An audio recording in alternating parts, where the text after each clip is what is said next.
हम भोजपुरी गायक सूरजमल यादव। अब आज हम हैं माउंटेन व्यू होटल सासाराम में, ताराचंदी के पास, और मेरे साथ हैं चांदनी चांदनी और मैं एक्ट्रेस चांदनी कुशवाहा। आज सूरजमल जी के साथ शूट कर रहे हैं। बहुत ही अच्छा लग रहा है, बहुत ही प्यारा सॉन्ग है। तो आप लोग इन्हें दिल से आशीर्वाद दीजिए, सपोर्ट कीजिए और चैनल को भी बहुत ज़्यादा प्यार कीजिए, सपोर्ट कीजिए। और सूरजमल यादव इंटरटेनमेंट गाना का क्या नाम है?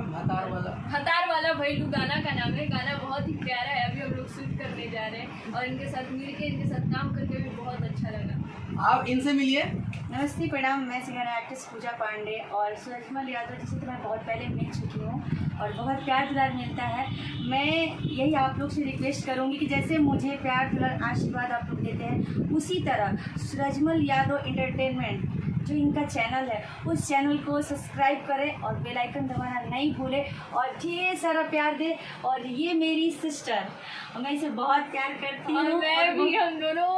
हम दोनों मतलब बहुत लकी है, बहुत लकी है, एक साथ काम करते हैं, मिल ही जाता है। और काम की बात छोड़िए, मैं इसको अपनी छोटी बहन मानती हूँ और हमेशा आजीवन जब तक मैं जिंदा रहूँगी तब तक इसको मानते ही रहूँगी, चाहे कुछ भी हो जाओ। ये बहन की तरह नहीं, सेट पे मम्मी की तरह मैं खाना खाई नहीं खाई सब कुछ। और बहुत प्यारी है। इसको अभी आशीर्वाद, इसका भी एक गाना बहुत वायरल हुआ था, मन लागे ना होलिया में, छोड़ी चल गई डोलिया में। हाँ, बहुत ही हम लोग प्यार आशीर्वाद दिए। वैसे हर सॉन्ग को वैसे भी सूरजमल को भी चैनल को आप लोग सब्सक्राइब। आपको पता होगा ये दोनों आप सिस्टर हैं, आज के लिए मेरे लिए क्या हो सकते हैं, कमेंट में बताइए।